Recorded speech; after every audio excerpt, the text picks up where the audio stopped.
यावेळी मी आरोंदा गावामध्ये आलो आहे आणि हे आरोंदा गाव जे आहे सिंधुदुर्ग जिल्ह्यामध्ये आहे आणि महाराष्ट्र आणि गोवाच्या अगदी बॉर्डरला आहे. आणि आमच्या घराच्या समोर बरीचशी झाडी झुडपी आहे, जे लोकांची वस्ती फार कमी आहे, घरं कमी आहे आणि त्यामुळे आमच्या घरासमोर बरेचसे प्राणी येतात, कोल्हे येतात, निंगूस येतात, साप आहे आणि मोर देखील येतात.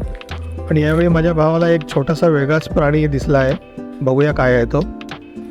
बघा तिकडे मातीच्या आतमध्ये कासव गेलेला आहे.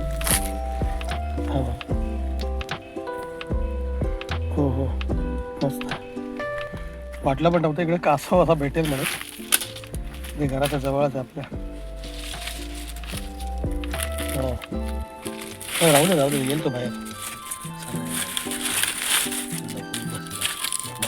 बघून बसताय का लपून? राहू दे हाताने काढ ना.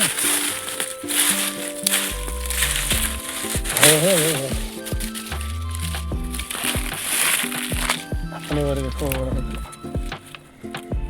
असं शिरलं तोंड कुठे त्याचं?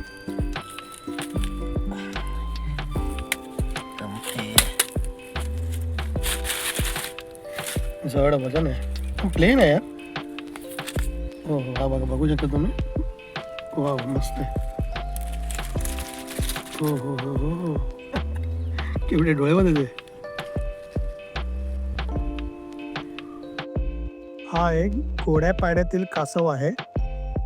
या कासवाचं इंग्लिश नाव इंडियन फ्लॅट-शेल टर्टल आहे आणि मराठीमध्ये त्याला भारतीय मृदू कवचाचा कासव असे म्हणतात, कारण त्याचं कवच जे आहे फारसं कडक नाही आहे, थोडं नरम असतं. आणि नुसतं खाणं तुम्ही बघायला घ्याल तर हा एक सर्वभक्षी प्राणी आहे, म्हणजे ओमनिवरस म्हणतात त्याला. तो मासे खातो, बेडूक खातो, गोगलगाय, कीटक, नंतर तो पाण्यातील वनस्पती, फुलं या सगळ्या गोष्टी खातो.